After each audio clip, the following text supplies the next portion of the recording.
To find answers or to create a positive image, Dostoevsky has created the character of Alyosha in his magnum opus of a novel, Brother Karamazov. I feel Albert Camus has a problem when it comes to the character of Alyosha, the protagonist of Brother Karamazov.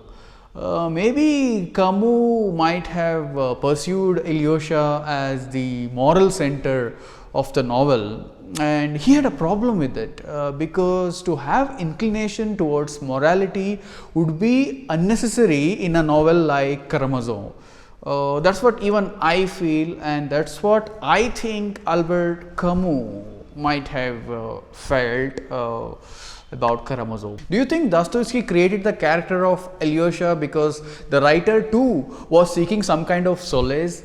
Or you think Dostoevsky too found it absolutely necessary to have a protagonist with route maps for salvation?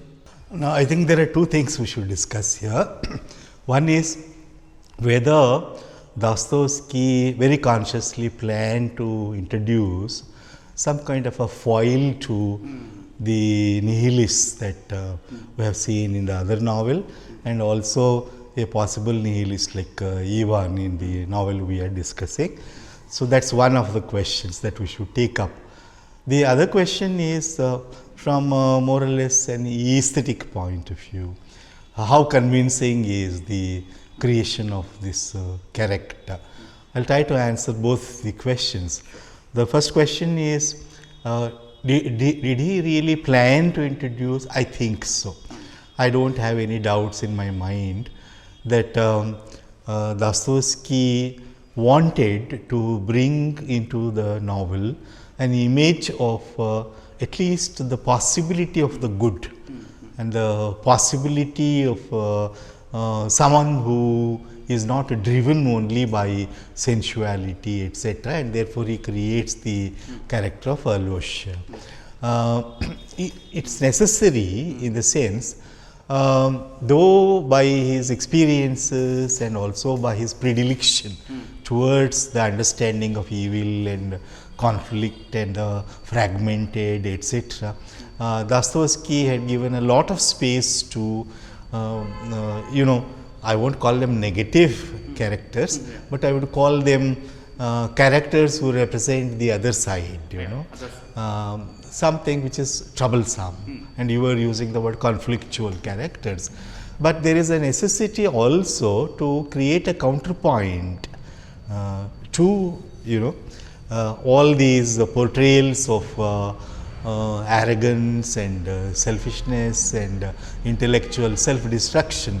So, in that sense he introduces the character of Alyosha, and I think it's justified.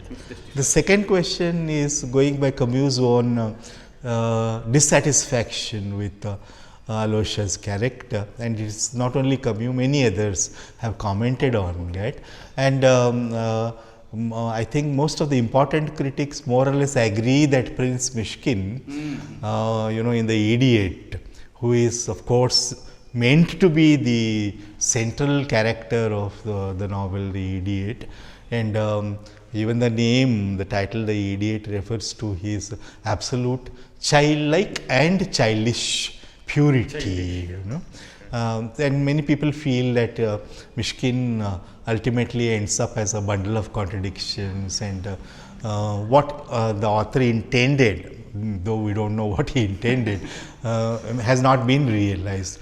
That could be said about Alyosha also. So, I would say aesthetically, if you look at it, does it really appear as a failed attempt? I do not think so. All right. The justification is Dostoevsky did really believe in the possibility of good, and whatever space he may have given to the obstructions for this to develop in human beings and society, he did believe, and therefore he had to create let me say a counter in Alyosha's portrayal. Aesthetically, do we as readers feel that this is very unconvincing, or do we feel that this is like some out of the world, deliberately charming person who doesn't look even half as real as his brothers. Yes, in a way, yes, because the complexity that you see in Mithya or the brother, and even Fyodor, who is an extremely complex character, Alyosha may appear to be a one-dimensional character, but I don't think we could dismiss him as some kind of a superfluity in the novel, mainly because Dostoevsky takes care to talk about the way Alyosha was brought up, and then the decision to go to Father Zosima, and then Father Zosima himself is an extraordinary figure, you see, because this is a young adolescent. I think he's in his 20s, and he is now a student, a disciple who has to learn from Father Zosima. And I don't think Father Zosima is a weak character. He has questions and answers for even, isn't it? Yes. So this is the shaping of Alyosha, and then many small subtexts are introduced. His relationship with the children, with Kolya, and then the way he openly admits, some kind of a love towards the young girl, and then the way he tries to patch up this triangular conflict, between Mithya and the two women who love him.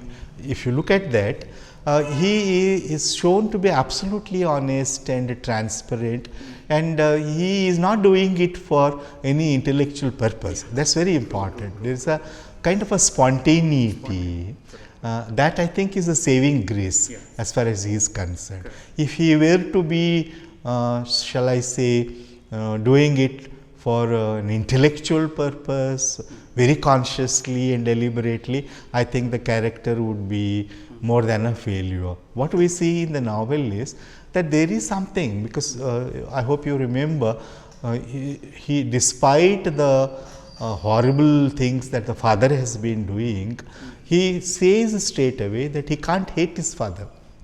He says that he can't hate his father, and he considers him as a human being. So I would say, I agree that the greatest problem for every novelist is how to create a good and convincing character. You can always create a convincing villain, but to create a convincing symbol of goodness is difficult, and that's always a challenge. But I don't feel that there is reason to dismiss Alyosha, because he is an extension of Father Zosima, and at the end of the novel, if at all things are going to turn out better, I think it would be because of Alyosha. I would quote Camus himself, because Camus was also accused of similar things, isn't it, when he wrote The Plague and the last novel, The Fall. His longtime friend and companion Sartre said, "Oh, now he has become a moralist." It is a similar charge, as though he is now escaping from conflictual situations and understanding of life, and finding some kind of wishy-washy idealism, etc. But I don't think it happens in The Plague, and I would say maybe Camus should have read it again to see that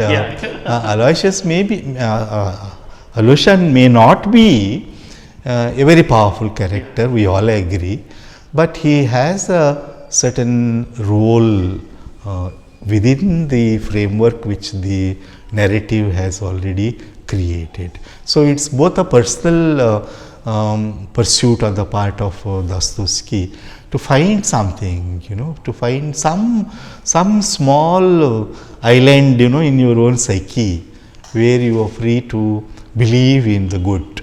See, it must have been there, especially when we remember towards the end of his life, he was able to settle down, a compulsive gambler and a person who miraculously survived And for a person to find some kind of a solace and becoming the voice of the people of Russia, I think I would say that it's both a personal pursuit, requirement on the part of Dostoevsky, and also a social one, because he wanted to give a message because of the way in which he had achieved during that particular period, in the last phase, I would say, where the great novels were written by him.